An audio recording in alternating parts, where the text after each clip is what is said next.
Ladies and gentlemen, welcome back once again to the Evan Hears Culture Campaign.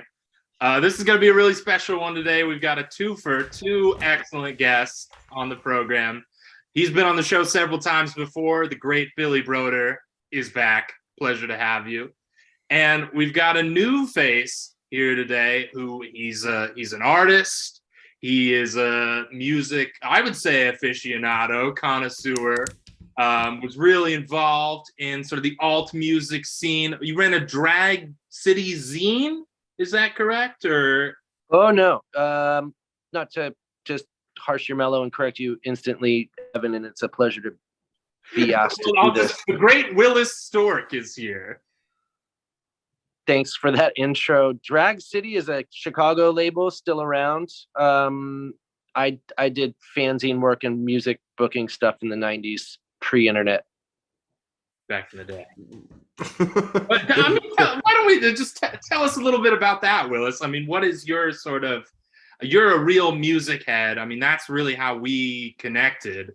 Because I met you, for the viewers who don't know, on the set of American Horror Stories, working health and safety. And we bonded because we were in a house on the Warner Brothers ranch looking at their books. And I was talking to you and I was like, I love to look at people's bookshelves and get a sense of who they are from that. And I was doing that and then realized this is a set. We're not getting a sense of anybody's personalities from this, besides maybe the set designer. The set director, yeah. Yeah, but we're looking at the table. We're sitting around holding these face shields. And there was a photography coffee table book of, was it William Eggleston? Was that the guy's name? And you said, that's a book I'd like to own. And I was curious, why? And you're like, he's a photographer. He has a great eye, did a lot of album covers. And I'm looking at the album covers he did, and I saw, Big Star, Silver Juice. And Silver Juice was the big one. And I said, oh, Silver Juice, that's cool. And you're like, are you a Silver Juice fan? I was like, yeah, I loved Purple Mountains, and then went back into the Silver Juice discography from that. And you then regaled me with all these tales about how you had a letter correspondence and a friendship with the great David Berman, and how you were really just connected into that scene. I mean, I would love to hear a little bit more about that, or just hear you. It could be if not kind of sad, like segue into talking about Leonard Cohen, there's a through line there for sure, I think, between those two. Yeah. I don't know how examined it is. Definitely both men of word and music, word first, Right. Neither was like the musician's musician, talented, yes, apt at songwriting, song creation, yes, but like definitely word and prose first. Sort of like wandering poets with one foot in the grounded world and like one foot in the spiritual, I would say. Yeah. It was kind of like the connection between those two guys for me. But both, and really similar. Like, I mean, I could. Wow, I didn't really expect to start here, but just the. But I think, to be concise about it, I mean, they were both brilliant, and I don't think either was considered a genius. We'll hear that phrase thrown around about Dylan or Ariel Pink, but not Leonard or Berman, but a talent and a passionate, maybe Leonard is the master, starts to come around, and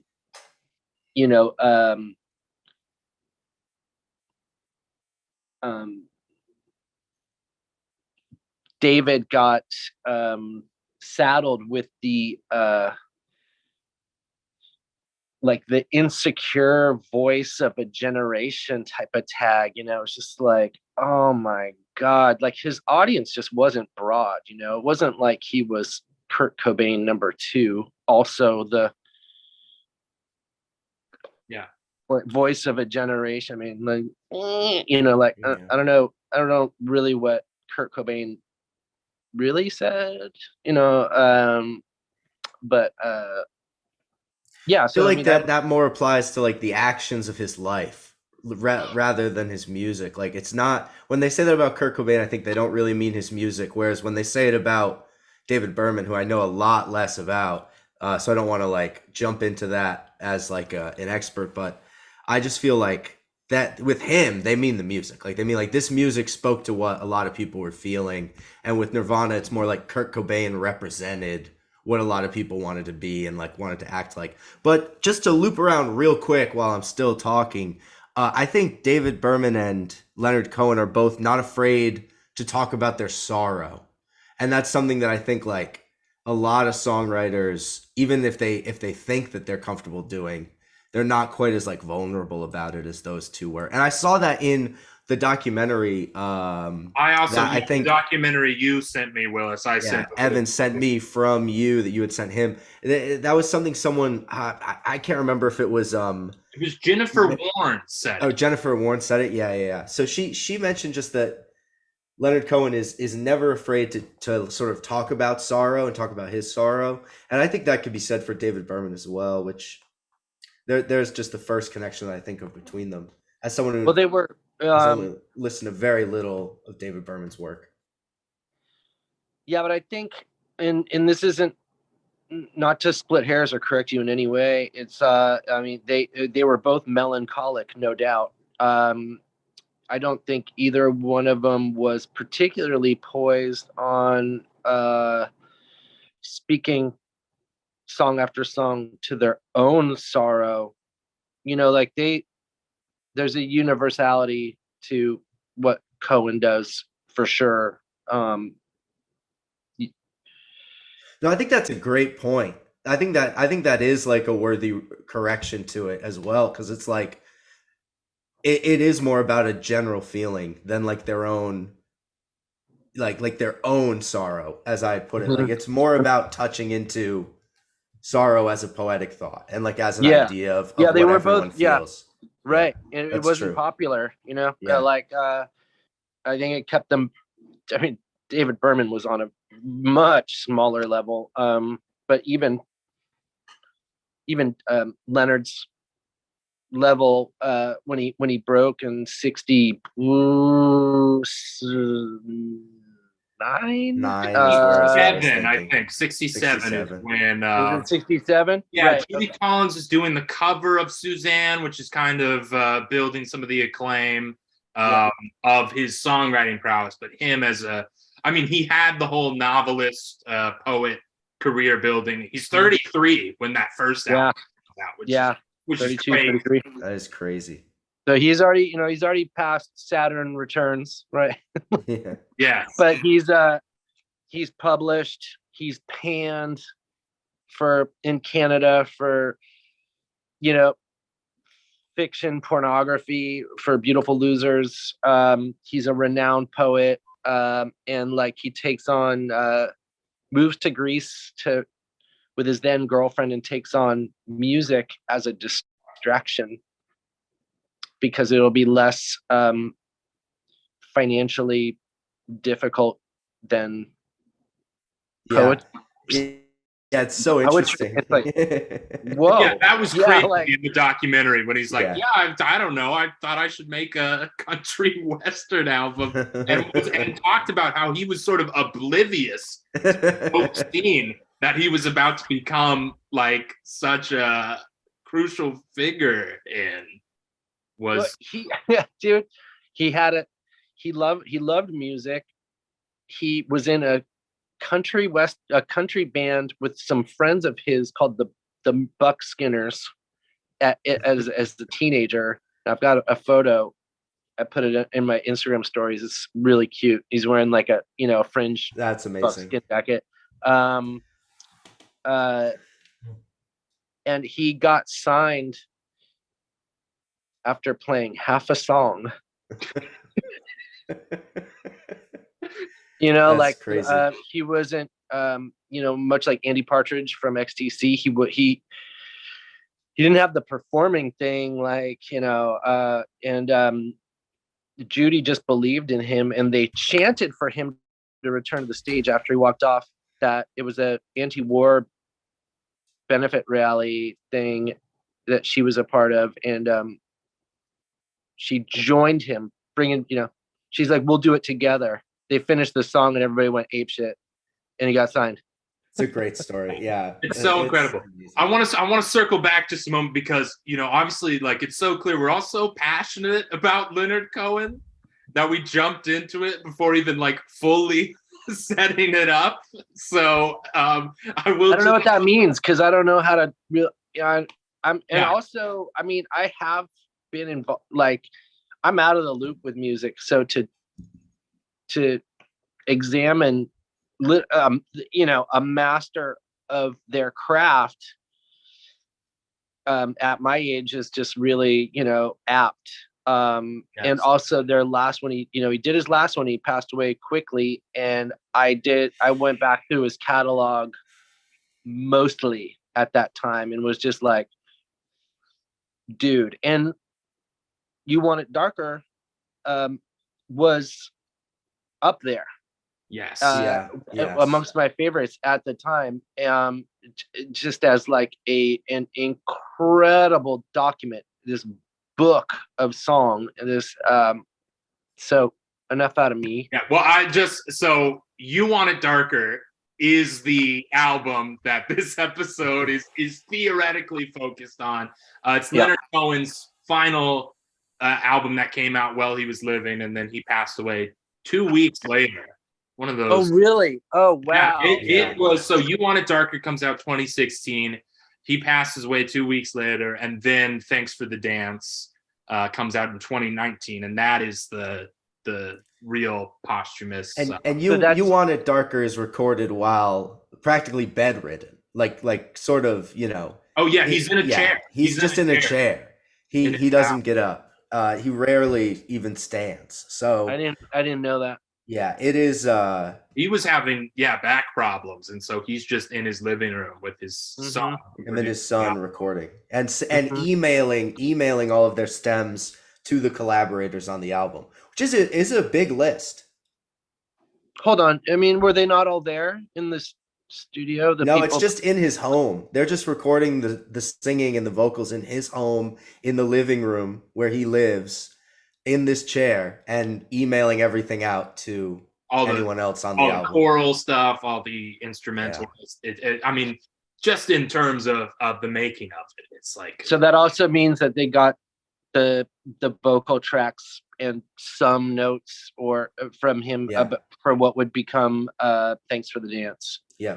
Yeah. Wow. Talk about having like a lot in the can. Yeah. At the end. But so before listening to this album, normally what I've always tried to do with these Evan Here's Culture campaign episodes is if I haven't listened to the artist really extensively before, I'm like, I want to listen to the album that's on that Pitchfork list I go off of without listening to anything else, and have that be my entry point. And I was talking to Billy about that, and he said, don't do it with this. Don't do that with this album. He said, go through, look at the career, because you'll just get so much more out of it if you do that. And absolutely right on that account, Billy. I think that was probably. Well, now you say it in a Leonard Cohen T-shirt, so it's like, that is it took to you. So what I did, I'll just outline the sort of journey that I went on. Is I was initially just gonna go through the albums that, just to keep with the Pitchfork theme, that in their various best of the decade list they had sort of cited. Mm-hmm. And so started with Songs of Leonard Cohen, the first one. Wow. I mean, just as we were saying, right out of the gate, he's so full. Real quick, what list was that on? That was on the best of the 60s. Best of the. Oh, okay. All right. Yeah. Got it. And it was pretty high up there. Listen to that. Then songs from A Room, which is also the 60s, which didn't connect as much, but has Bird on the Wire. So automatically sort of, that's such a musical achievement, just that song in and of itself.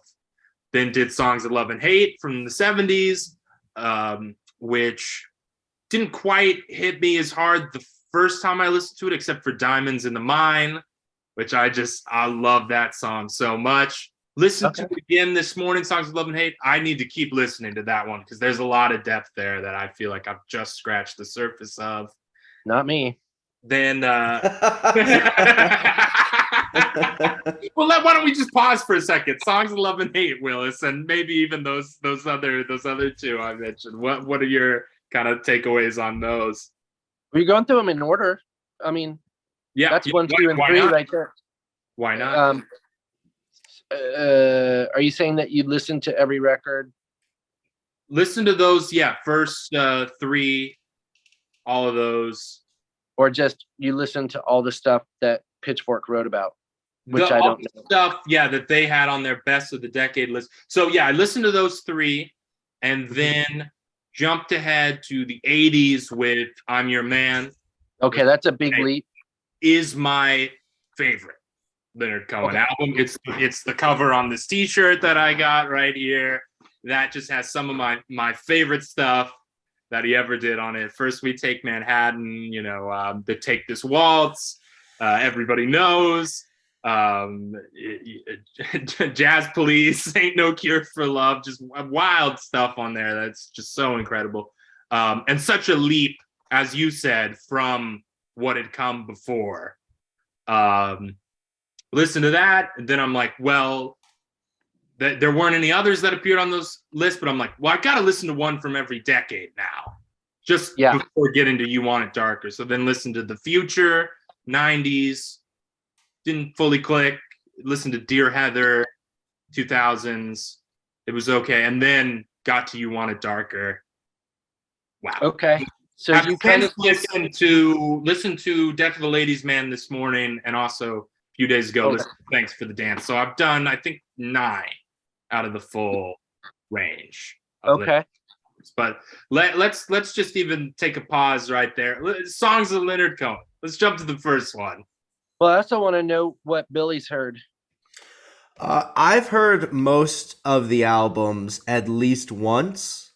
I'm most familiar. So I've heard, I would say, I've heard Songs of Leonard Cohen, Songs from a Room, Songs of Love and Hate, New Skin for the Old Ceremony, Death of a Ladies Man, all of those pretty familiar. And then it's recent songs, Various Positions, I'm Your Man, and The Future that I'm probably, I would say, the shakiest on. And I've listened to 10 new songs a lot, which I liked a lot for a time, and now I don't go back to nearly as much. Then the last 4 I'm super, super familiar with. Field Commander Cohen, I don't know. And Dear Heather, I've listened to. Those 2 probably once. But I know a fair bit about that first one. Or not I know a fair bit. I got really into the first one just listening to it. And have listened to that one the most, I would say. Real quick interjection. Isn't Field Commander Cohen? That's a live one. 10 of the albums I'm familiar with, and I've heard most of them at least once. Maybe 14 or 13 of them fully heard through. I love Leonard Cohen. Just as far as like people that you can return to over and over and over again. And it's almost like the first time every time. He is a genius. And like we said, the word will be bandied about freely from my lips. I think he's a genius. I think he is one of the genius songwriters of all time, And I'm not afraid to admit that. I think it's a take that you can argue with. You've got a lot of evidence to argue it with. I mean, he is just such a great writer. It's the simplicities of his songs, which and many of them are not simple, but when you get down to like what's good about them, there's just something simple, and it's probably the fact that he just is such an already good writer coming into his songwriting career. He sets a foundation for himself that I think he's able to start from a level a lot of songwriters aspire to when they're starting out. Like, he's just so comfortable writing, and you can feel that in his words. He's one of my favorites for sure. And I think if Songs of Leonard Cohen had come out and he never released another album, I feel like we'd still be having this conversation. Just already on that first album of like, wow, one of the greats. Yeah. Yeah, it's a crazy work of art. Maybe I didn't think of it before, but now that you mentioned, like, if there really was only that album, or he disappeared or died or something, or whatever, if that was just it would be like its own testament or whatever, which kind of brings up Nick Drake as a sure, yeah. But I mean, I don't know. I'm not a Nick Drake head, although I'm familiar and appreciative of Nick Drake's output, and that was like, but I will throw in there that I discovered. Will you guys tell me how old you are right now?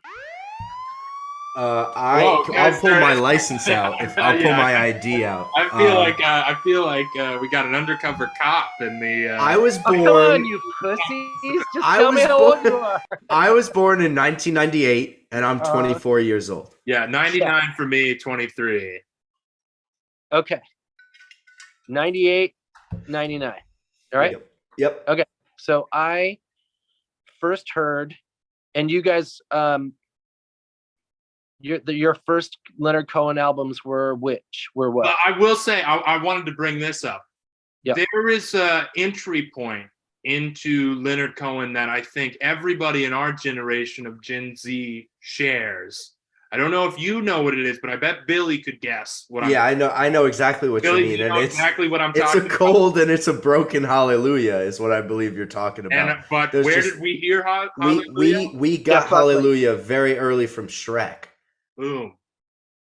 No shit. Hallelujah is in Shrek. Okay. It's like everybody knows that song because they first heard it in that movie. In Shrek. In the movie, it is the John Cale cover. And then on the soundtrack, it is Rufus Wainwright because of some thing with that. Which, Rufus has a bizarre Leonard Cohen connection. Yeah, you want to say it? Well, he's the father through a sperm donation of one of his grandchildren. Yeah.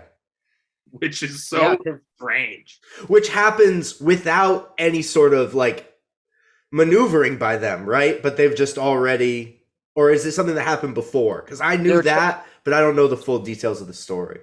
They're childhood friends. Okay, that makes sense. And kindred spirits in that they're children of famous Canadian songwriters. Oh, okay. And I knew that about yeah. That's interesting. So, except Rufus is gay and partnered up, and so they just, I don't know how they arranged it or discussed it or organized it, but then she. It was donated. Okay, so his splooge. Okay. so strange. But that was where everybody from our generation heard Hallelujah for the first time. I don't know. But that was not my entry point to Leonard Cohen. That wasn't your entry point. I found the song Teachers on Pandora Radio from the first album, Songs of Leonard Cohen. And I fell in love with that song so deeply. It's one of the few songs that made me immediately get the album. Like in my life, like I had to have that CD or whatever it was, or if it was on iTunes, might have already been just on iTunes. But I loved that album so much. I would play it for my dad and annoy him. My dad is not that. He doesn't like that sort of music, really at all. and he really did not like it. And so I think that also bonded me to it too. Is it was like this very poetic, emotional, like strange and experimental, but it was experimental in a way that was purely in the ideas. Whereas like where I feel like I got it was like 60s experimental radio on Pandora, and a lot of the stuff you're getting from that is like they're experimenting with the medium of music, with the style, with just like what they can make a song be. Whereas he just had this next level abstract poetic lyrics that totally cut through all of that when I first heard it. And I was probably like 11. I was probably like 11 or 12. I was going into like the 6th grade. Whoa. Yeah. But that's also like I was striving to like that sort of thing. I wasn't fully understanding it at the time. So that's why I've always loved Leonard Cohen, because I get to sort of grow up and mature the small extent that I have since I was 11, but like into getting it a little more. And I expect that'll probably be for the rest of my life. I'll feel that way about his music. Like I can't see how I wouldn't. I feel like with each, new experience and new, era of my life. But I that's another special thing just about his body of work is it grows so wonderfully and like changes as he changes as a person so brilliantly. Reflects that so well. Teachers has one of my favorite Leonard Cohen lines of all time on it when he says, I met a man who lost his mind in some lost place I had to find. Follow me, the wise man said, but he walked behind. I mean, I felt like I got chills when I was listening to the album for the first time and hearing that lyric on Teachers. And that shit was just so cool. I loved that song. To me, that was like the coolest thing when I was 12, 11, whatever that was. Like, and it took a while for me to like fully explore him. For many years, I was just like, he's the songs of Leonard Cohen guy. And I love that. And like, I knew he wrote Hallelujah. And I was just like, so he's the GOAT. Like, he's the best. He wrote this one like incredibly popular song and that was like my limited view of him at the time, but I just thought of him as this guy who wrote this classic song that's in Shrek that everybody knows and like loves and responds to, and had this album which was just it felt very special to me that nobody else that I like associated with at the time, went to school with, talked to, like no one else seemed to enjoy it nearly as much, and I liked that about it as well. I remember being like, oh, this is a special, very poetic thing that seems to be for me and, not for everyone. But in hindsight, I think that was just like a little more contextual. But that's how I felt in the moment. I'm sure that it's not a unique thing that songs of Leonard Cohen might be a standalone album for many people. And just be, for lack of a better word or phrase, enough. Yeah. It's literally so complete or just singular. It's sort of like when you say J.D. Salinger, someone goes, Catcher in the Rye. Of course, Mm-hmm. did it? No. Mm-hmm. And it has So Long Marion on it. I mean, what a song that is, So Long song. Marion? Yeah, So Long Marion. Like from Happy Days? No. Marianne. Oh, yeah. Not Marion, dude. Not Marion. It isn't Marion. That's true. Okay. Not to, take a big fat dump on the host, but you were wrong. What? So Long Marion? Don't leave the It is So Long. I said it was So Long Marion. Yeah, you said Marion. You're saying Marion. Go home with your Marion. Oh, okay. Well, that's a great song too. Well, I know I can picture the spelling. I'm pronouncing it incorrect. I will accept the Raslin. I would say I love every song on that album too. Like, having listened to more of his work, I don't know if he has an album that every song hits that hard again. For me, just for me. But okay. He has songs that I think exceed it. And it wasn't like he was embraced by like counterculture people, and he was like up in the Chelsea in New York. He was like around Dylan and the Velvets. He was championed by Judy Collins, and like just swooped up, but like and did well in Europe. Always, it's so interesting. The documentary mentions that too. Always been so popular in Europe, but not even when he States. wasn't. Yeah, when he wasn't in the States at all. No widespread. Just pockets of culture, and like he doesn't sing to. He doesn't make proletariat songs. He doesn't sing to Joe Sixpack. He is a writer and a poet, and then a songsmith, in that order. I first heard songs of Leonard Cohen when I was 27, just moved to Kansas City. The gentlemen that were in my sort of like age range at the time were this is just pre-internet, really taken by like 5th generation math rock and Jesus Lizard and real aggro Helmet, and I'd grown tired of that. And I moved to Kansas City from Oakland to kind of just isolate and drink and away my 20s and read classics and steep more into classic literature. I was listening to Van Morrison. Early Van Morrison, Astro Weeks, Bang Masters, Elvis Costello, Blood and Chocolate, Silver Jews, Natural Bridge, Palace Brothers' first several records. And the Palace Brothers covered, is it Winter Lady? Yeah. Yeah, on their third offering, an EP called Hope. And I just adored it. It was a very wintry EP. And then I was out of California and in the Midwest in November. So I'm like really in my first winter. Second.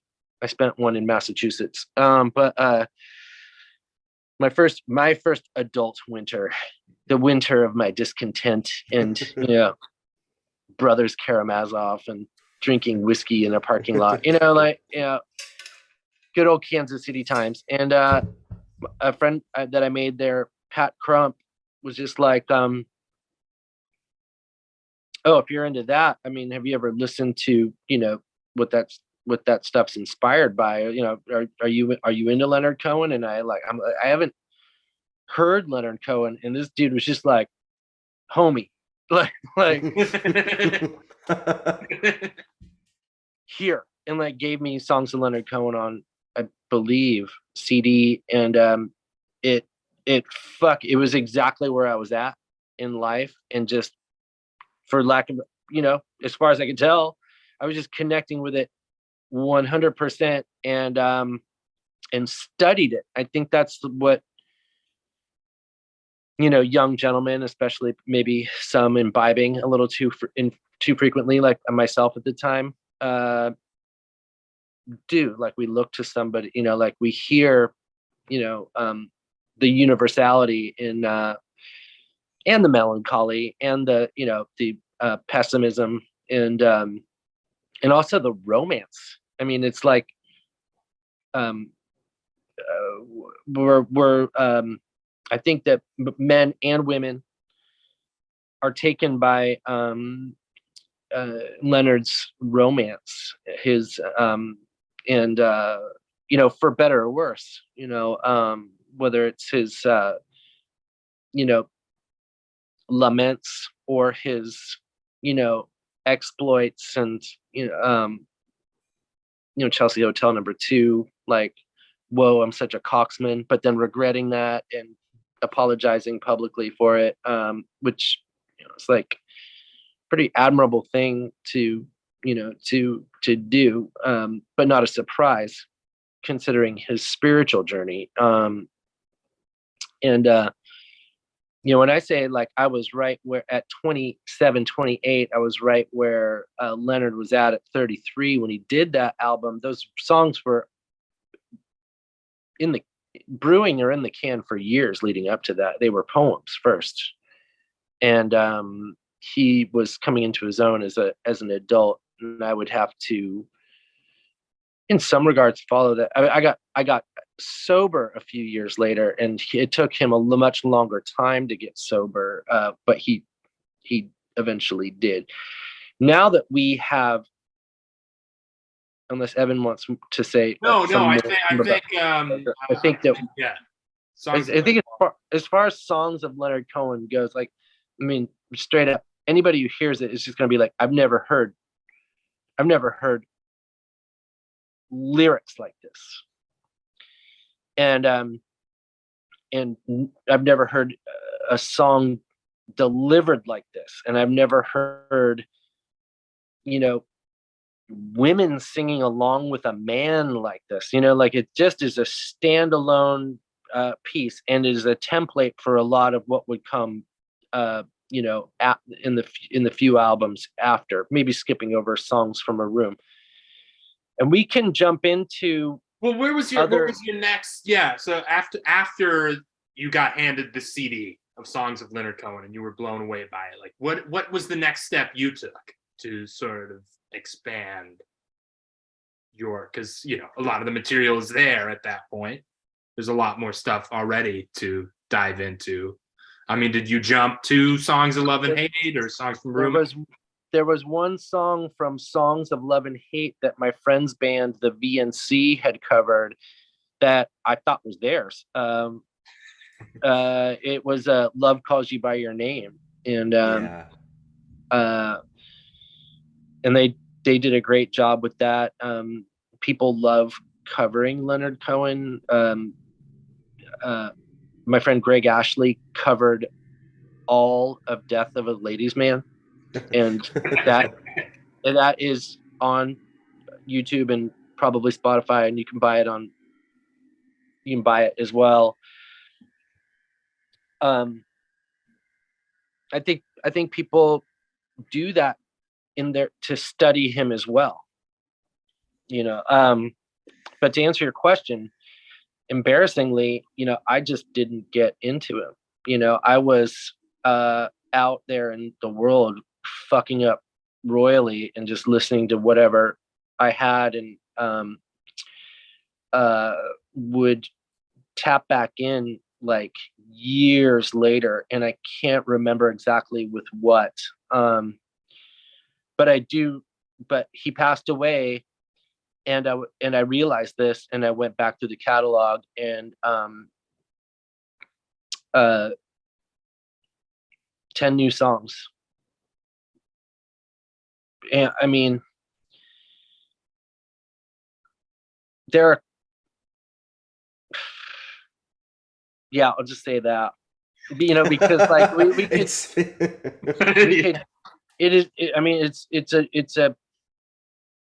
simple, and it's very similar to some of his other albums, but it is a beautiful collaboration.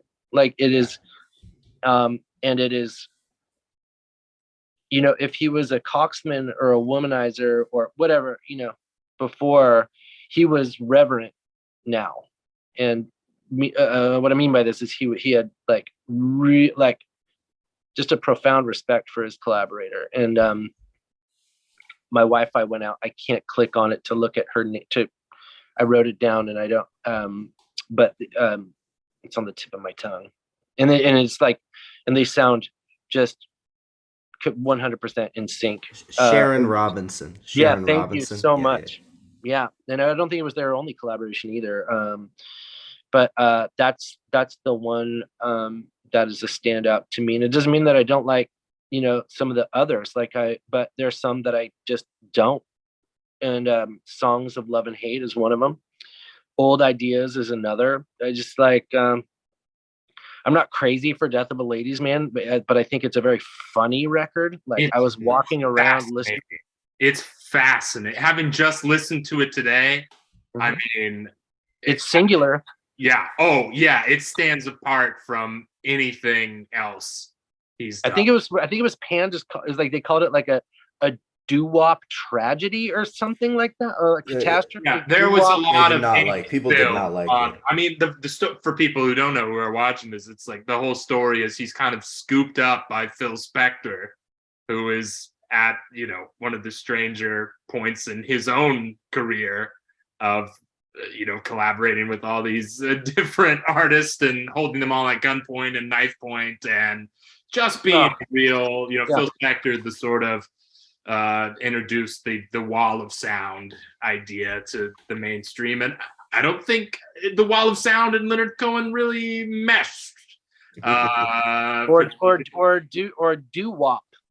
Yeah, or doo-wop, or this like big band sort of sound. I mean, he sounds on the record like he is like drowning in a river of cough syrup the whole time. And yeah, it's like you're like, what? It's like a I mean, the vision I had of you remember you saw Grease, the movie, the real one with the beauty school dropout scene with Frankie Avalon and like all the girls with the pink cone shaped wigs in the silver or there's that doo-wop, and like I had that pop in my head with like go like Leonard Cohen in like a silver suit with all these like pink haired oh my gosh. And it is lost in the whirlpool, in the vortex. So it's such a funny record. And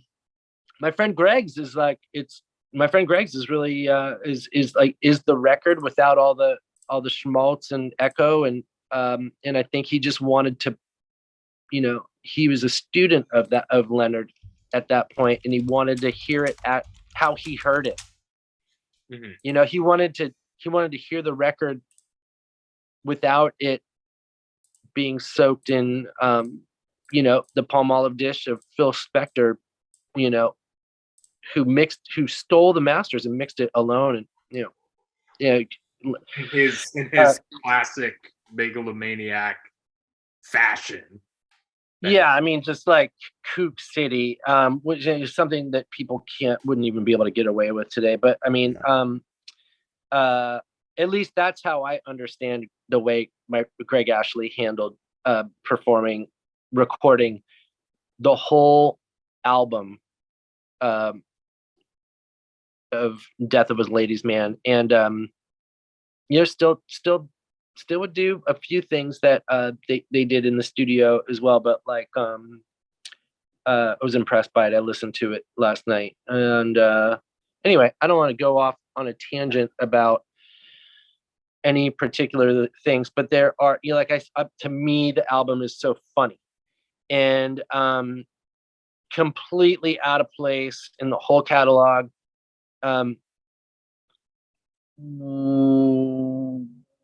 Which is the one? Is it Various Positions? Or is it Recent Songs? There's some like Recent Songs is next after Death of a Ladies Man. Yeah, that's what's next. But it, I was just sort of like trying to highlight like in his journey, through like just like in his different collaborations, his different choices for people to be on his records, like the different talents and the different what would go and what would stay. Like there's just there's a couple albums where like a Jew's harp is used, and I think it's Recent Songs where it's like really high up in the mix and really dorkily plucked, like in the middle of like all or through like a perfectly good kind of beautiful sounding song, and you're just all like why just because you're I wasn't gonna say because you're a Jew, but because like he like used that instrument, used the Jew's harp like really early on, whether he was playing it or somebody else, and but like way high up in the mix, so it's like boing, and you're like you're walking with headphones and you're like, oh my god, or the backup singers, female vocals from songs of Leonard Cohen. or children. Yeah. Sometimes, kind of creepy, but whatever. The backup singing on Old Ideas is really like janky. And it's you can listen to them on Dear Heather, and then on Popular Problems, Sandwich. The backup singing is just bad, and it's like I agree. Go ahead. I Yeah, agree. okay. That's all I was going to say. I've always thought those albums suffer for that a little bit because they're really good songs, but Yeah, they're not as solid with the recording of the background vocals. I totally agree. I don't think that Leonard was ever interested in being heralded as a genius. I think to go from like the songs of Leonard Cohen to the sparseness of songs from a room, and then especially to songs of Love and Hate, where the average song length is 6 minutes. Mm-hmm. Like he made I don't think there were difficult choices for him to make, but he made choices that were difficult, I think, for people to digest and reconcile with. He didn't make it easy on him. He didn't make it easy. Yeah. It was not his goal. Yeah. He's your man, but he's not everybody's man. Mm-hmm. But when it works, when his difficult choices are working, it's like nothing else. He has such a way of, when the background vocals are working, like it's like nothing else. Especially, I love that sort of Jennifer Warnes period on I'm Your Man in particular. And I mean, Take This Waltz really specifically. I love that vocal performance so much. And the stuff on songs from Leonard Cohen and everything there when he's got the elements that are adding on to his, the core of the songwriting is intact almost all the way through, but then it's some of those embellishments which are, as you're saying, are sometimes ill judged, but when they are properly inserted, it's just so masterful and incredible. All of this stuff will lead to You Want It Darker. Yes. / Thanks for the Dance. Like, as far as making everything in Leonard's mortar and life and philosophy and religion, and just it all is like You Want It Darker is the diamond that this whole catalog is just a mountain of compressed coal. I really tried to stay away from reading record reviews. They will insert them into the Wikipedia page and stuff, and not every album, but it's always a return to form. Like I'm Your, until you, between various positions and I'm Your Man, 3+ years gap, his average, total sea change, as far as I read it, vocal octave drop, like crazy, janky Casio. I mean, that, and it's right in the middle of his career. He just sort of he's in his early 50s. He just kind of turns on his heel and it's just like, I'm doing this 80s thing, yo. I'm putting on a blazer and, I'm thinning the lapels and getting a haircut and eating a banana, You're like, yeah, there you go. And somehow he pulled it off. I think it kind of tapped into the mainstream, and he was also on Miami Vice. That's crazy. Yeah. That's crazy. Which I didn't know until this week. I was all, what? That surprises me. I didn't know that. Yeah. Was he kind of like, fuck it? And so that documentary that I sent was, they pick up there.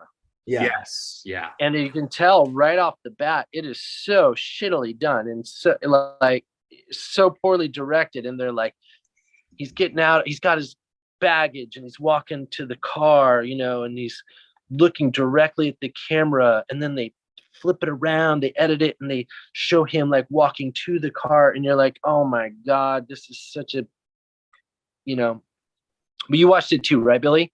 Yeah, not a great documentary, but like such a privilege to watch and to see that much, of him and that much content around him. When they go back to Greece, you're like, it's like, oh my God, give me more. And he's like, Give The me Wire more of was there. The Wire was there. Like, tell me everything. Tell me. Did you see Leonard and Marianne? That one? Yeah, Did you watch that one? yeah. Oh, no, not a separate doc, but I saw the section of it together is what I thought you were saying at first. Yeah, but I'm gonna watch that. I'm gonna watch more. I want to watch the one that they refer to in it as well, of him when he's still just like a novelist and a writer, and he did that little thing about his life. Yeah, that one's called Ladies and Gentlemen, Leonard Cohen. Mr. Leonard Cohen. Mr. Leonard Cohen, yeah. Yeah, and it's he's in his 20s, pre-songwriting, when they do a lot of that black and white footage up in Canada, and him just showing him going to the cafe and the bar. And I have a great quote from it, if you which is because he had his like cafe posse, it's the early 60s, so it's pre-Summer Love, but it's like beatnik, Beat Generation era, times. So you've got the hipsters in Canada with a ringleader or a participant being fucking young Leonard Cohen, who's just like, always like every other mummy's like this. He's just there. Quote, we had this mythological sense of our own lives. And I'm like, yeah, fuck.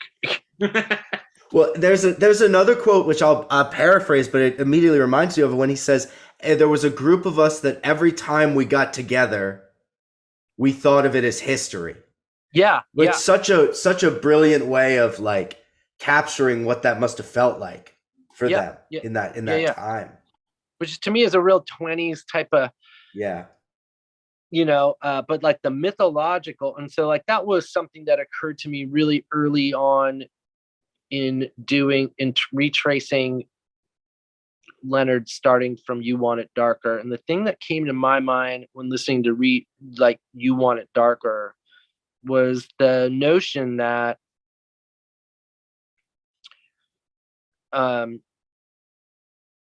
because of there are two different people, songs of Leonard Cohen at the beginning and You Want It Darker at the end, and there's such a confidence and relaxed energy on You Want It Darker that I understood that his hubris, like really kind of I don't want to fuck this up, but that hubris like came from this real clear understanding and acceptance of like his own myth, and a myth which he self-perpetuated, either really worked on, but like half of it or more was what was said about and projected onto him throughout his adult life. And he started as an adult with song anyway, and so that was just like something that came into my mind. He had a bumpy fucking life and started to turn around a little bit further on than halfway through this musical output that we're discussing, and took 9 years off to be a monk. And then his manager screws him over, and then he has to tour like crazy to recoup that money. And it seemed like that was an incredibly sort of successful and rewarding experience, albeit with its challenges. But I don't know if did he have to record and tour like crazy, or did he just his manager had stolen upwards of $5 million from, or probably more, because they somehow got the royalties for his music. I mean, I It's crazy. It like I don't think it has been covered enough. It seems because it just reading about it a little bit today. oh yeah, It's one of the so most fishy, underhanded things that has probably ever happened in in music. Just the money that was being taken from him right out from and under. not to justify it and stuff, but when you're Leonard Cohen's manager and Leonard Cohen goes, I'm done, I'm gonna go be a monk, it might be enraging. But I mean, then but Leonard throughout his career attached himself to not the best people. I mean, as we already talked about, Phil Spector is a very questionable person to get involved with, but it's like, yeah, he did allow sort of betrayal into his orbit. And also, wasn't it between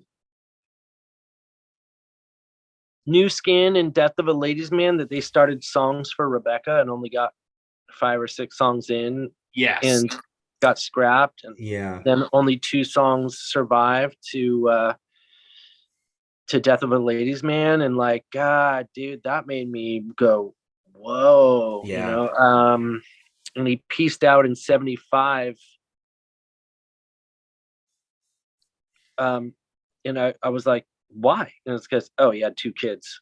You know, he went to like just go be a dad in Montreal for a while, and like just not be. But when he was on the road, he was drunk, and that lasted through, his not his Buddhist comeback, but it lasted past the Future, and that's the biggest gap between albums, between the Future and 10 New Songs. By 10 New Songs, he was sober, 2001, and so I guess that's him. This new return to form. Like, I just can't, dude. Like, and anybody listen to the song "Dear Heather"? Not No. recently. It was a long time ago. Not in the build up for this. Dude, where I like listen to a bunch. He and the female singers are singing like a speak and spell. Dear Heather, like a robot. It's like his weirdest song, and I was like listening to it. It just came out of nowhere. I'm like, this is the title song. It's so weird. And I was just like, this guy will never not. He's just. I got one in. I want to sing this, but then I want to be like, and then we'll staccato. Then we'll just say each letter of the word, like WINTER, dear Heather. Dude, that's so anyway, do you have the track list for You Want It Darker up, Evan? Yes, let's jump into it. Let's fully address, because as I was telling you, we could talk for hours and hours about everything, go into 2 hours plus on every album, but You Want It Darker is the main event today. So as has been addressed, You Want It Darker is the last album produced and released entirely while Leonard Cohen was alive. This is after all that extensive touring, which was part of what messed up his back and why the album is recorded in the chair in the living room, is part of where the medical issues cropped up. But yeah, You Want It Darker, fantastic album.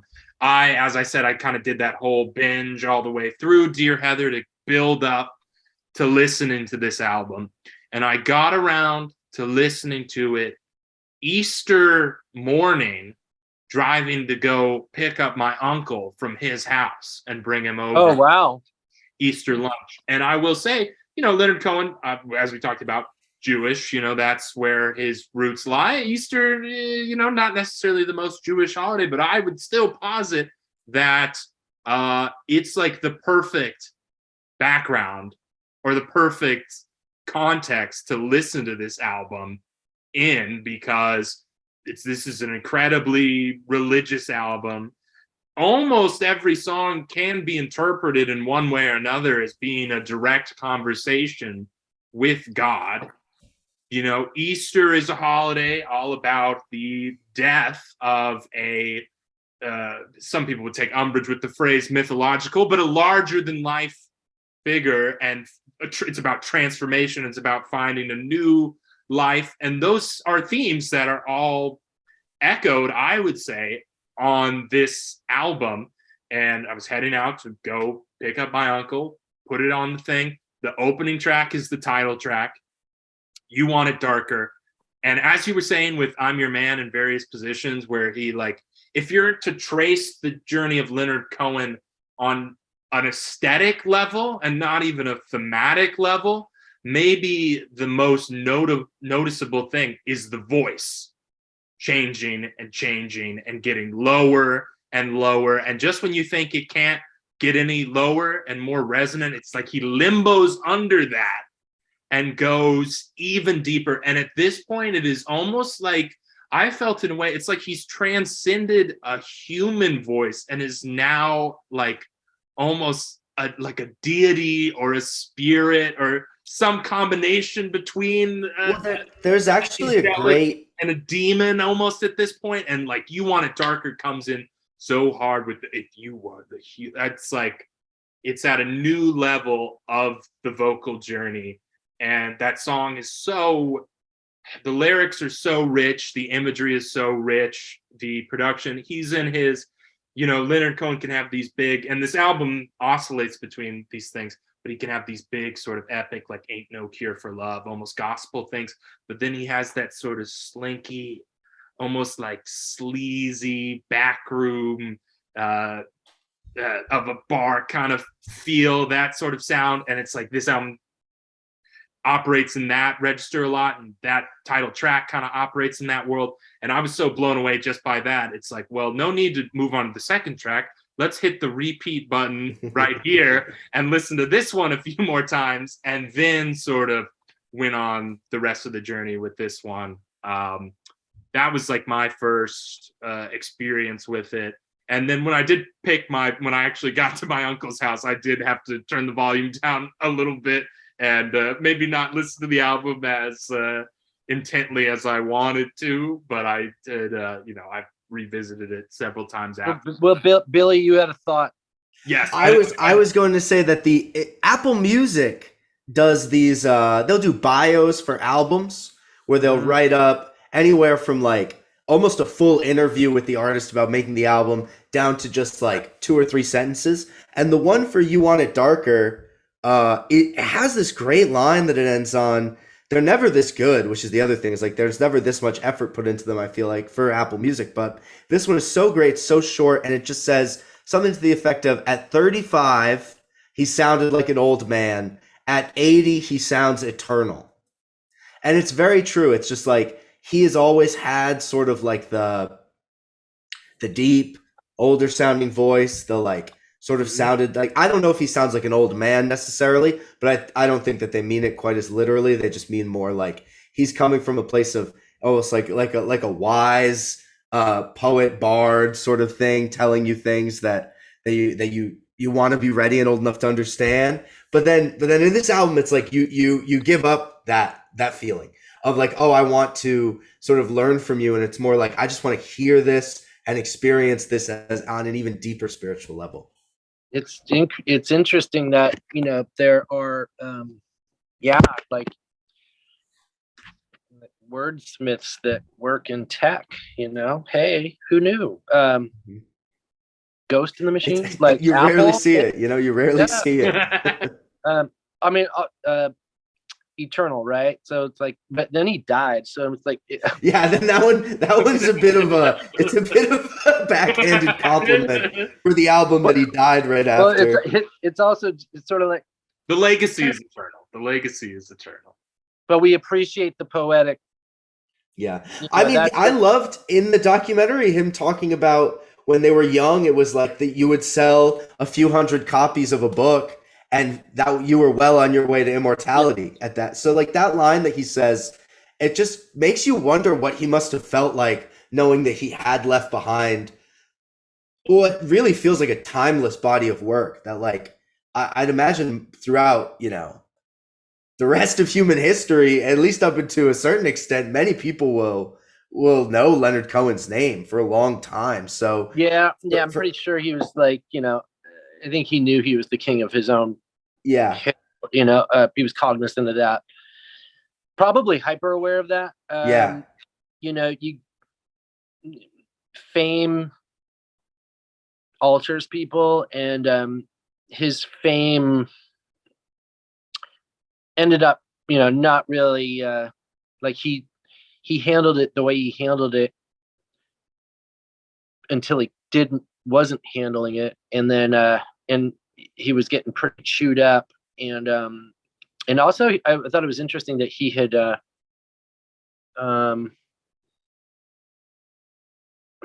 actually now I'm confused when he actually quit smoking, but he quit smoking for like a good long time and then picked it up again at the end, like, oh, fuck it, like I'm 80, you know what I mean, like in the last.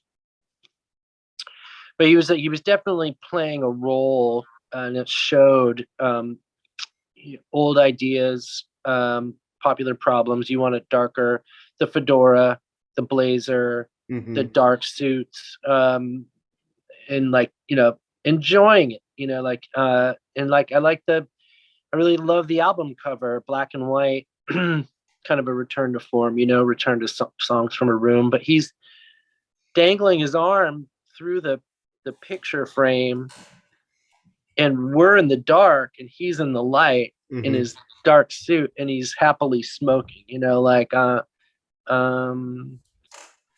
really well thought out,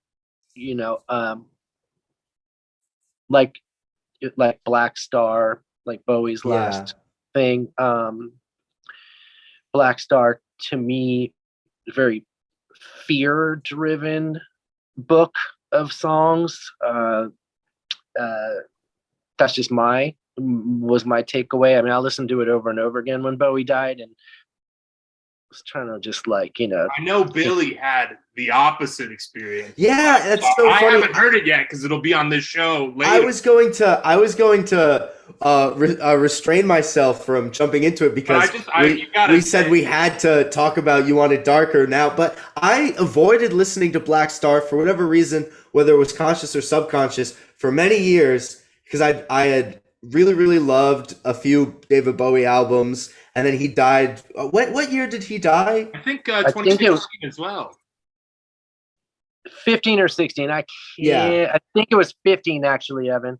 I just remember being like, oh, so I had heard so many good things about it, and it was always something I was going to do. And then when I finally listened to it, I listened to it a lot, but I just remember being like, oh, it's so good. Like, it was just such like a pleasant surprise to finally get in on it, like get in on that. But again, like, I didn't listen to it super intently when he died, which is a totally different experience. Like, that sounds, just a stark difference.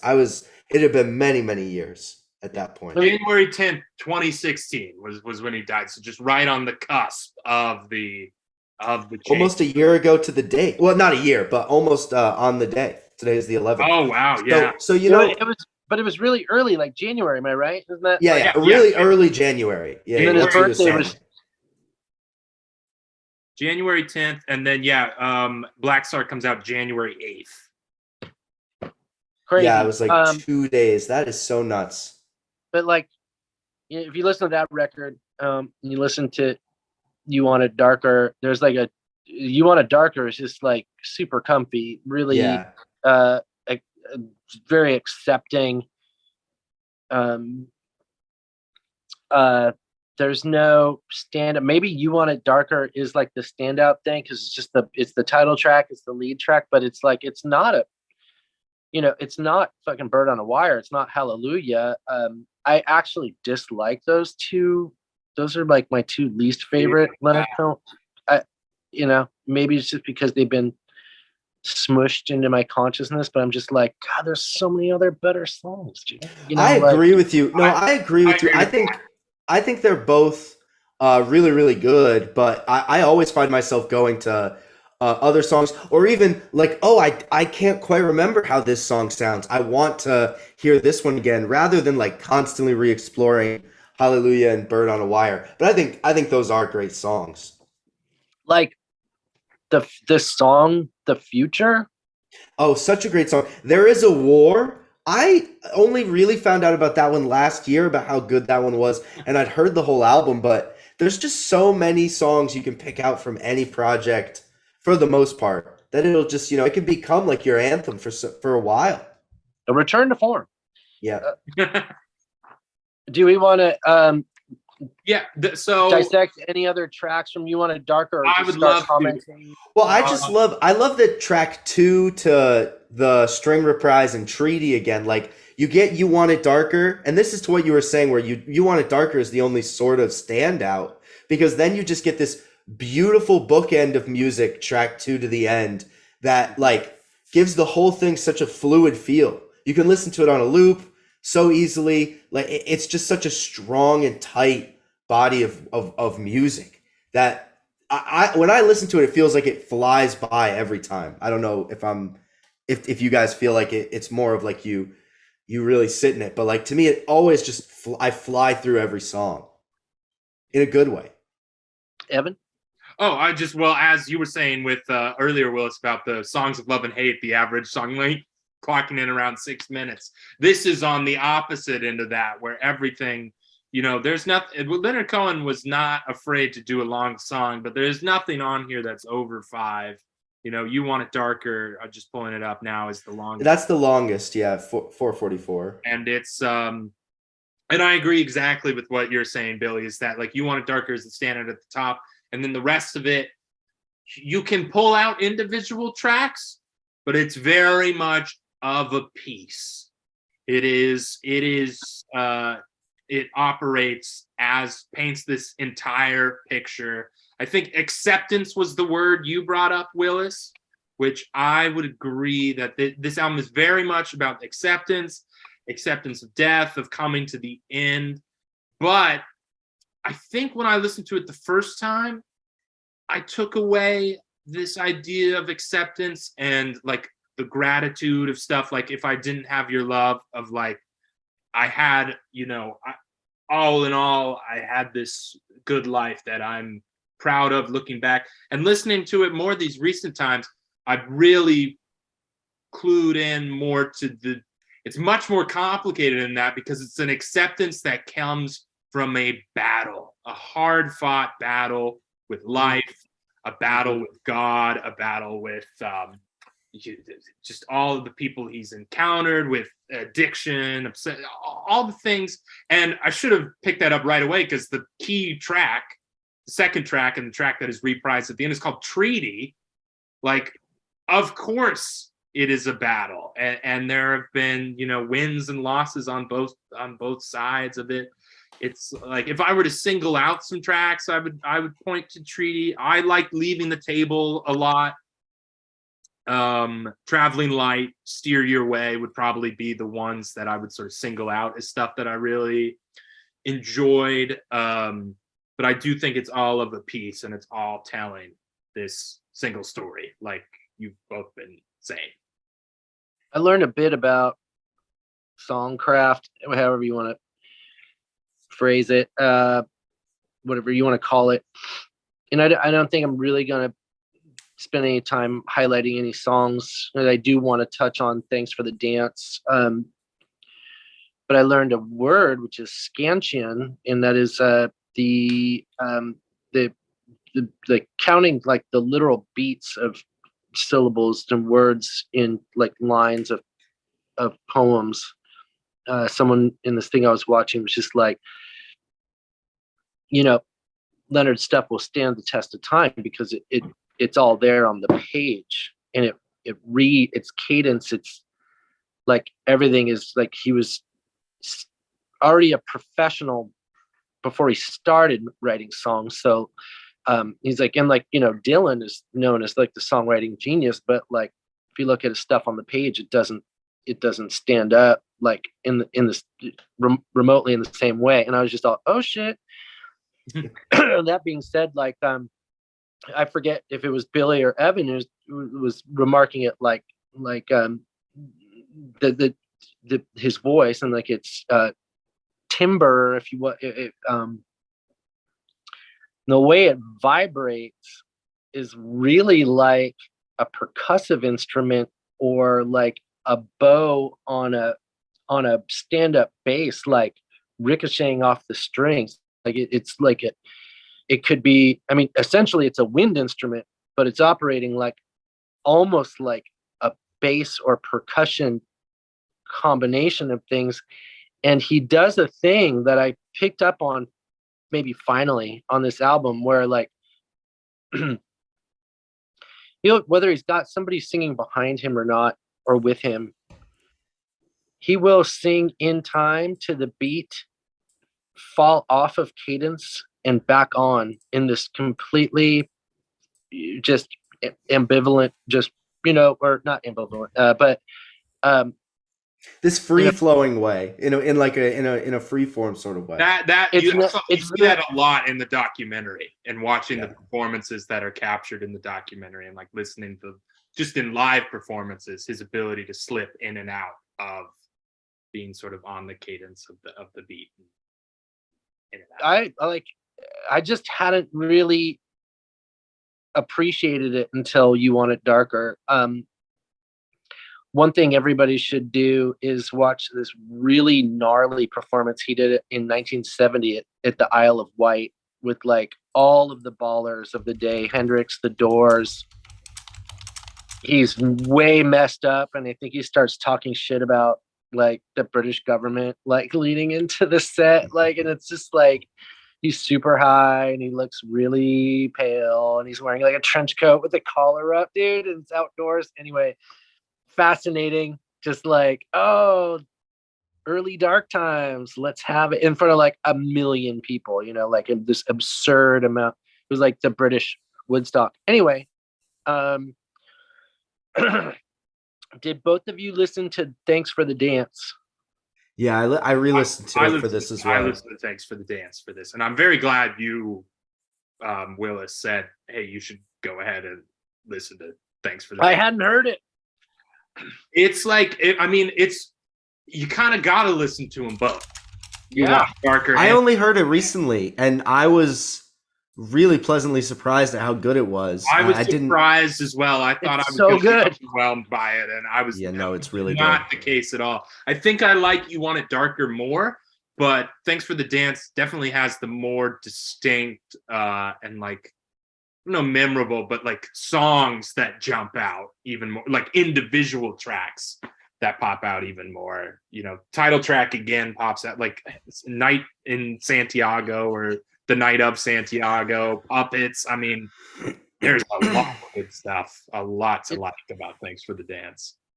I mean, it's his son putting it together with the vocal recordings and or whatever other tracks may or may not have come along with them or been with them, but and it's not the I'm Your Man through You Want It Darker vein. You have like wooden acoustic instruments, you have like influences from like all over the place, and all of it is reflective of like Leonard's whole career and his life. And maybe there were notes that said he wanted the record to sound that way or not, but like how his son and those musicians pulled that off was such a loving homage.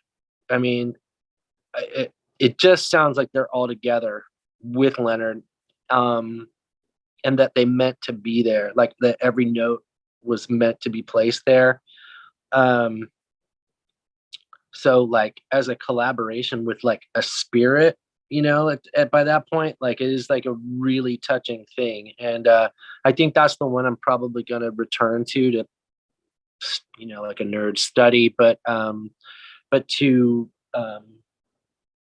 it's like Astral Weeks, how Astral Weeks by Van Morrison was composed, just with vocal and acoustic guitar tracks. They fleshed it out with like cellos and all this stuff, and Van Morrison didn't like it, but it's thought of as like one of his like best albums. It's one of my favorite Van Morrison albums.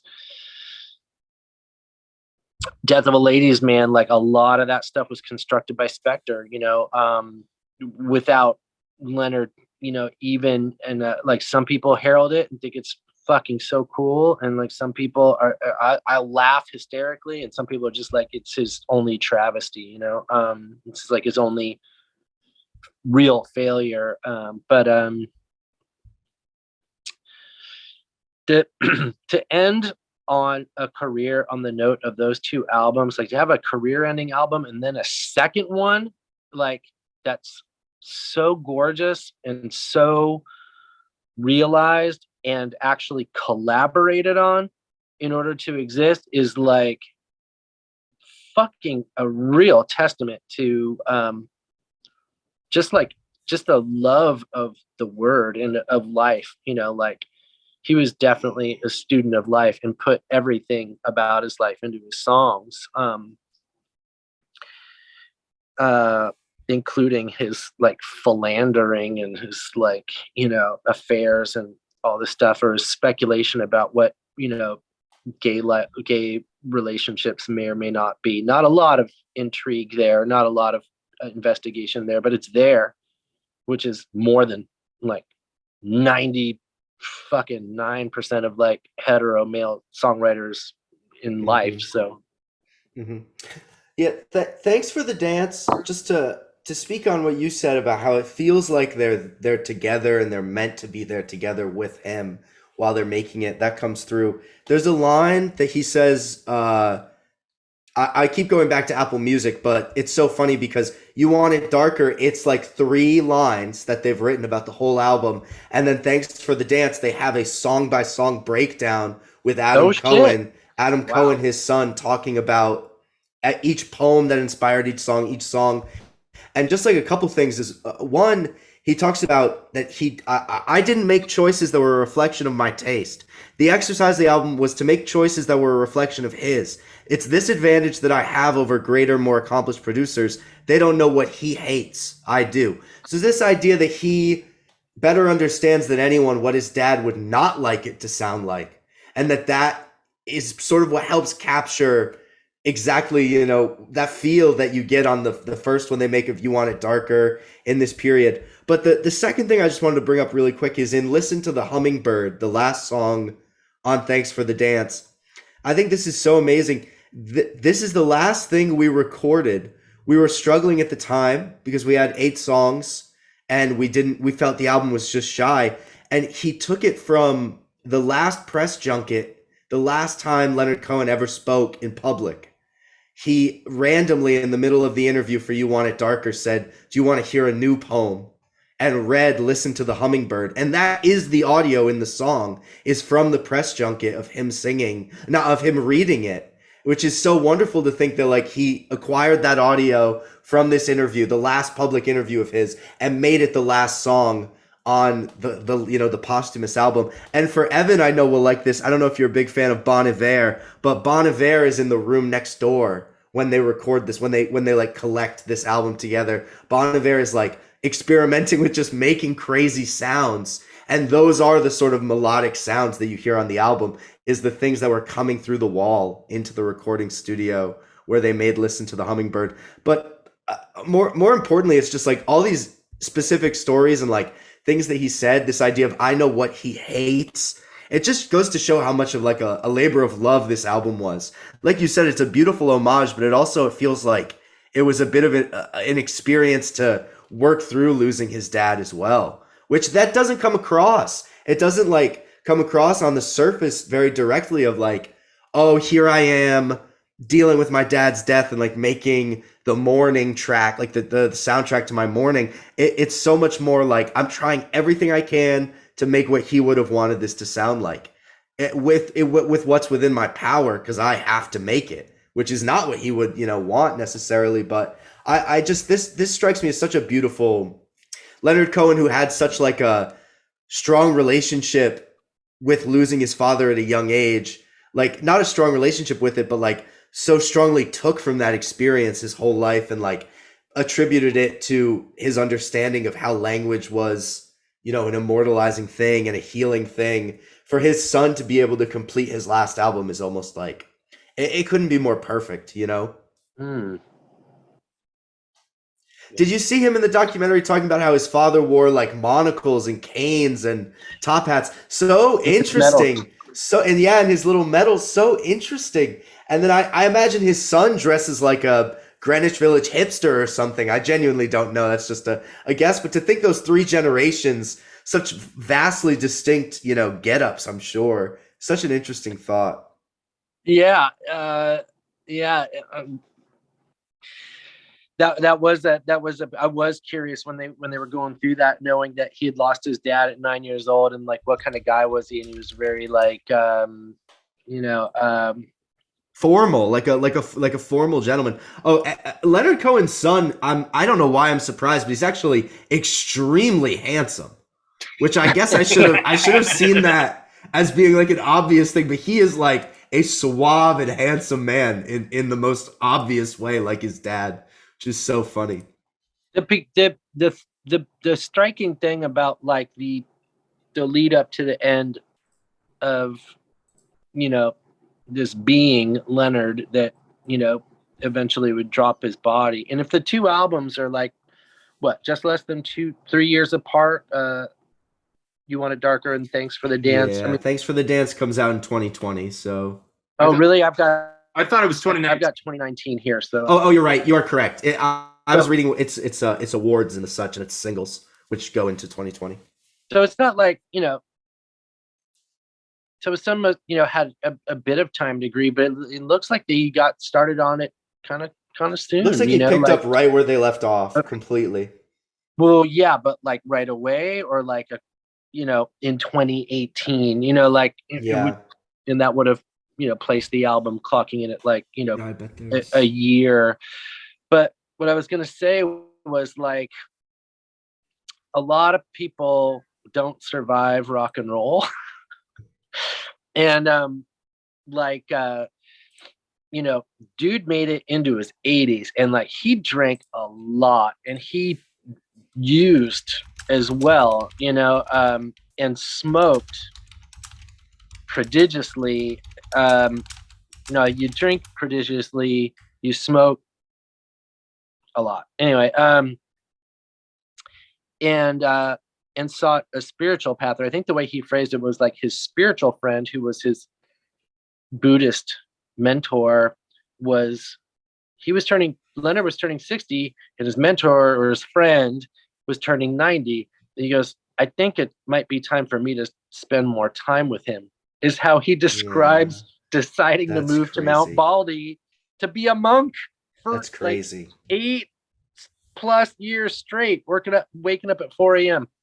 And I found that it took 7 months for him to even begin to look at the stuff that they had together, which is not that long. That's like a minimum. That's what I'd imagine would be like your minimum amount of time you could take.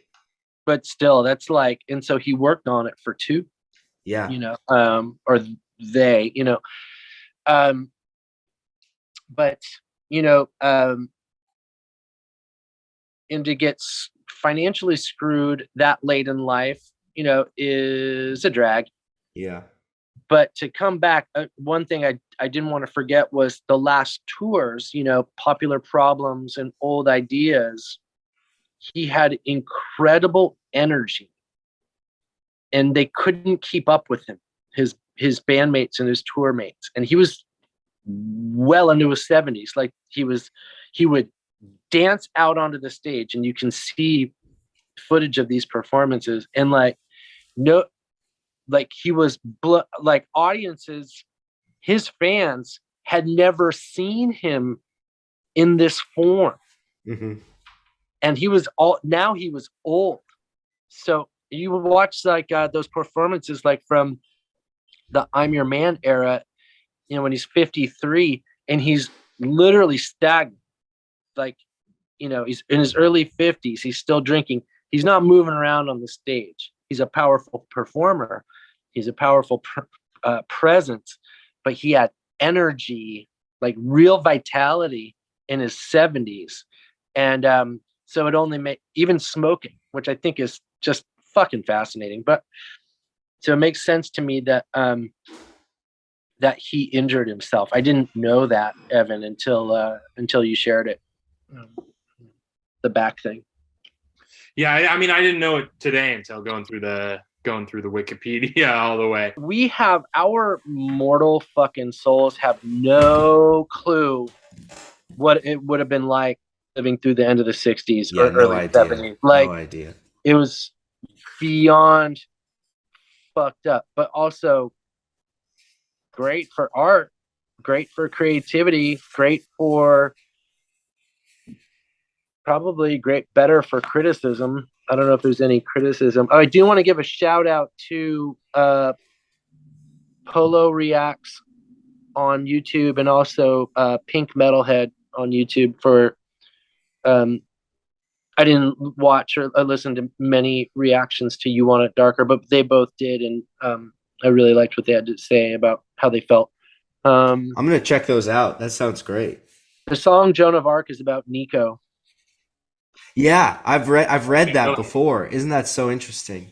I did not know that till today, and I was just all, oh fuck. I guess, I mean, I feel like, I don't feel like we've covered everything because it's just like, it's so extensive, but it's also, I think we've hit sort of the stopping point more or less of this episode. But yeah, thanks for the dance. You Want It Darker, absolutely worth listening to both of them. And I think I obviously took some time between hearing both.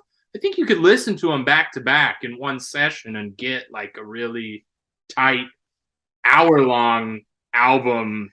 Oh yeah, definitely.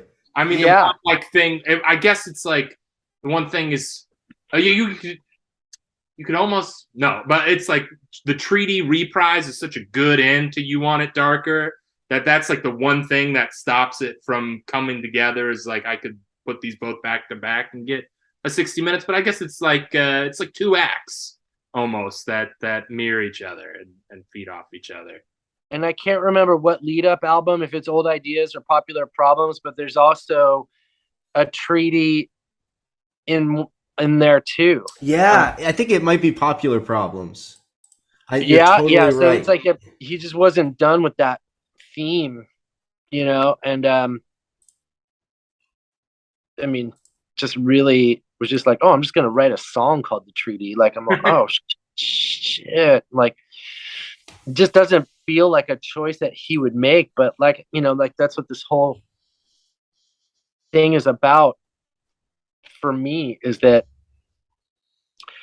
he was not worried about anything anymore. He was, if any, maybe he's worried about like his son getting along in life, or just wanting, some kind of getting his own residual. That seems like the main thing, because you look at what his statements about like why the tour was happening initially were. Like, the reason to recoup all the money was because in his mind it was for his family and for his kids and his yeah, absolutely. That just makes all the collaboration with his son on this, as we were saying, even more powerful. Special.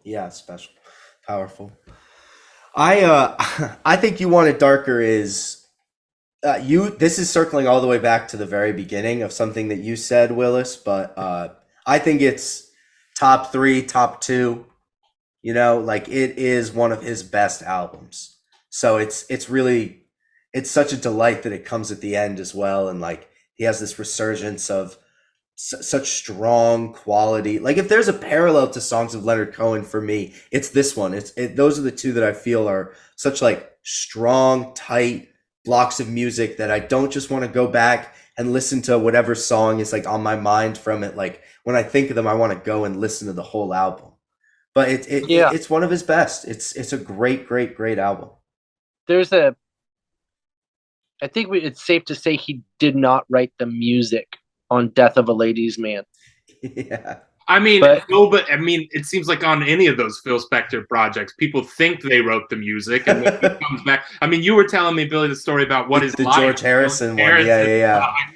Where about how they wrote recorded it. that song. They recorded that song like they'd record like anything, like very acoustic and very like studio rock. And then when he ended up hearing it, he was like, "What the hell is this? What is this song? Yeah, This if you is listen to, nothing like it." yeah, if you listen to the Ramones, like, do you remember Rock and Roll Radio? I mean, I was just all like, where did this song come from? Like, it doesn't sound like the Ramones, but I like it. Like, it sounds like the Ramones meets Grease, you know, like, you know, and but there's, you could read people's criticisms or opinions or histories or whatever about, like, you know, this section, the first three are a trifecta, and then New Skin is like a turning point, or Death of a Ladies Man is like a doesn't count. You know, Recent Songs is Return to Form, or, you know, various, you know, Big Break at I'm Your Man, like octave drop and, like, you know, janky instrumentation.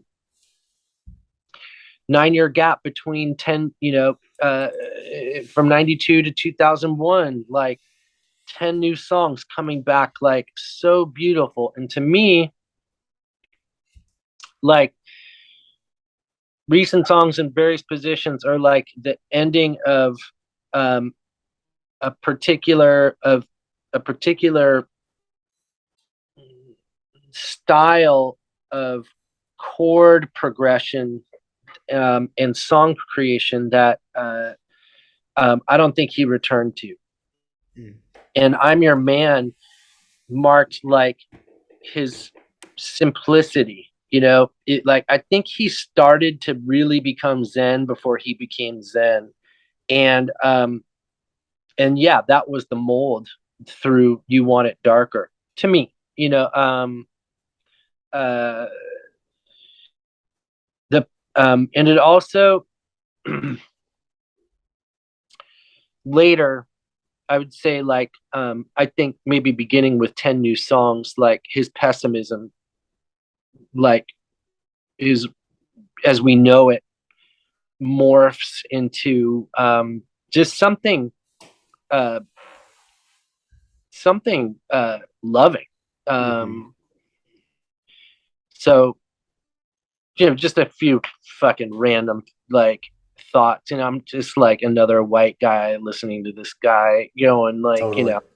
Well, as you said much earlier, like, he's a romantic.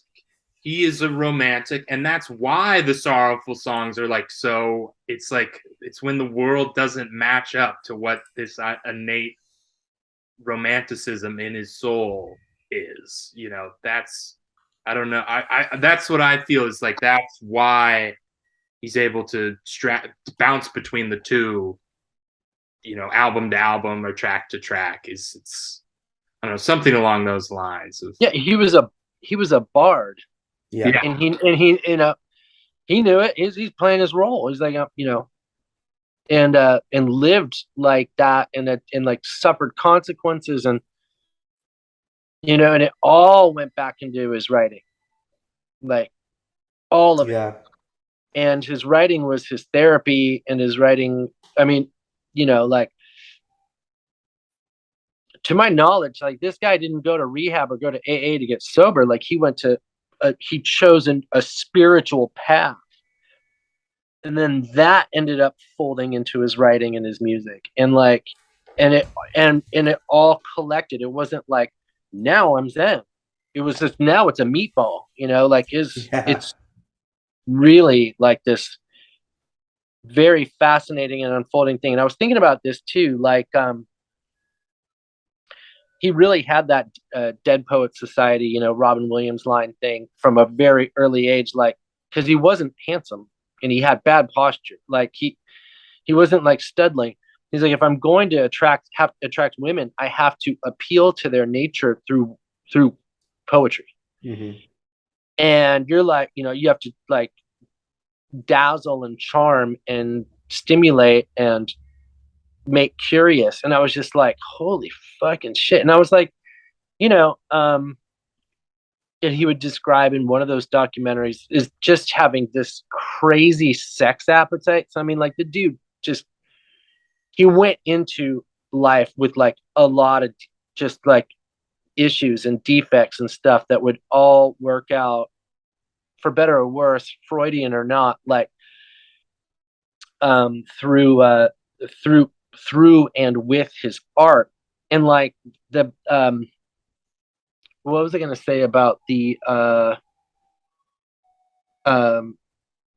no, I think I covered it. Like, yeah, he just wasn't like he was a wordsmith and he wasn't good looking, so he just used what he had. And like turned out like some people liked it. Oh, now I remember. I was like, you know what? If I was a woman, I would think this guy might be the most interesting man in the world. Yeah. I think that's, even though he's got children singing some kind of weird shit, like, he did have so dark it's creepy factor, but like, you know what? Nobody can say that Leonard Cohen isn't interesting. So true. Period. That's the dude was just interesting. Yeah, absolutely. Absolutely. Yeah, I mean, that's kind of the cat that he might be the most interesting, one of the most interesting men and poets who ever walked the face of the earth. I'm moving to Hydra. You know what I mean? Yeah. Like, hey, babe, I'm going to buy this little apartment in Hydra. My novel is doing cool. pretty well. What if I was changed my career entirely? And it didn't. I'm moving to Mount Baldy. Yeah, just such a special performer and songwriter. And I had sort of thought, and basically in preparation for this episode of going through all the albums, Leonard Cohen ended up being my third most listened to artist of 2022. And I had kind of thought, once we make this episode, I was like, yeah, I'll probably be on a break, won't maybe be listening to Leonard Cohen as much as I have been all this period. And then just today, listening to Songs of Love and Hate again, listening to Death of a Ladies' Man for the first time, listening to You Want It Darker again, watching the documentary, which is like basically like listening to a live album. I'm like, no, I'm not done, because as you suggested, Willis, it demands study. It demands, you can't. I listened to a lot of these albums just one time. Now making my way back around, and it's like, no, you need to go back. I need to listen to Songs in Love and Hate that third time. I need to listen to the 5 that I haven't touched yet. It's like my journey with him as an artist, is nowhere near done. I watched a reaction to this young white girl was listened to I'm Your Man, and she listened to it on her phone, and then to talk about it, she was uncomfortable. She's like, this made me so uncomfortable. She just read YouTube comments.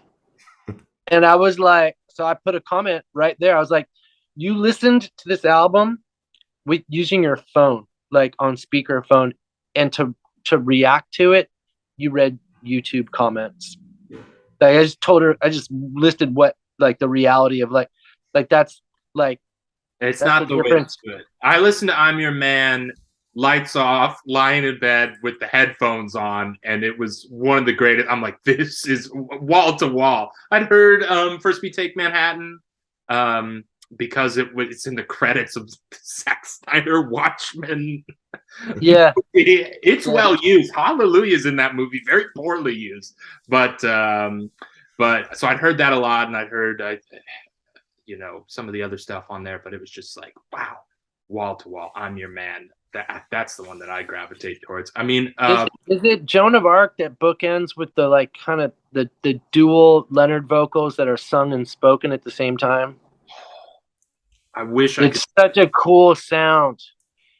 And then starting in the second verse, it just goes to him singing, and then in the last verse, he's speaking it again, and maybe not singing behind it, but like when it intros with him speaking the lyrics and him faintly in the background singing the notes. It is the cool. Oh my God. You know, like, I'm like, what? And then he drops it. It just totally goes into singing it. And you're like, how do you, you know, think to do it that way? It's just like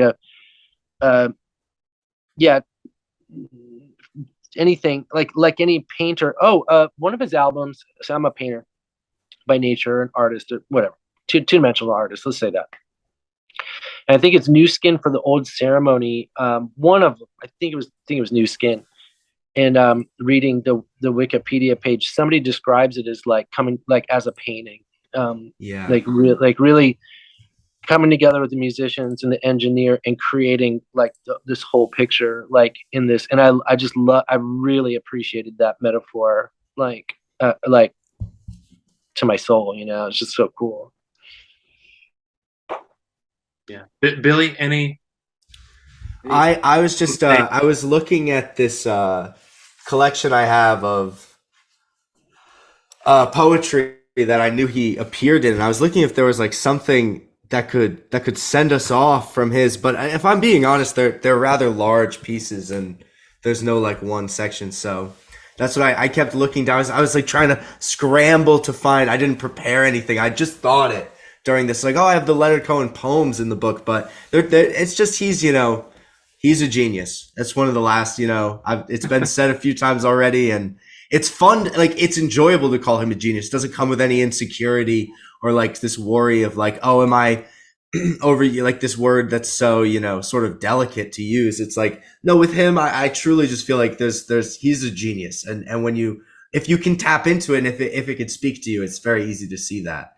And I just find so much joy. And my final thing is just, I find so much joy in listening to his music, despite this, we only touched on it a little bit, but like there's sort of, I think it's a misconception, but only up until a point, that he is like a bleak songwriter. I don't think that's necessarily true. It's certainly not true for a lot of these songs on this album that we're supposed to be talking about in this episode of You Want It Darker. That's just sort of, and another this is something I wanted to say earlier. It's also, on top of everything that we've said it's also just a great collection of 9 love songs that you can look at with like no subtext and just sort of read exactly what he's saying to you and feel that they're beautiful and they're very touching. And that's part of what layers his talent and the things that he does, especially on this album. It's like, there's so much there, and at its bare bones, there's another so muchness that you sort of have to reckon with, that there's just so much simple, good words there as well. Yeah, check this. Like I don't forget where this came from, but his only aim, it was to be engaging, not entertaining. Like he didn't look at himself as an entertainer. Yeah. But he knew that performance was a part of it. And there is a line that was I don't know really when he said it, but they included it on this one video thing where it said, there's a place for my kind of music, although it can never be mainstream. It's a sanctuary for me and for the people who use it that way. That's what I use it for, a sanctuary. Like I was just like, all right, bro. Well, there's the quote. I mean, there's the quote that brings it all together. Absolutely. This was such a pleasure, guys. Thank you for really. I love doing this show. But thanks for your generosity, guys. Thank you for having me, Evan, and it was a pleasure talking with you, Willis. It was a lot of fun.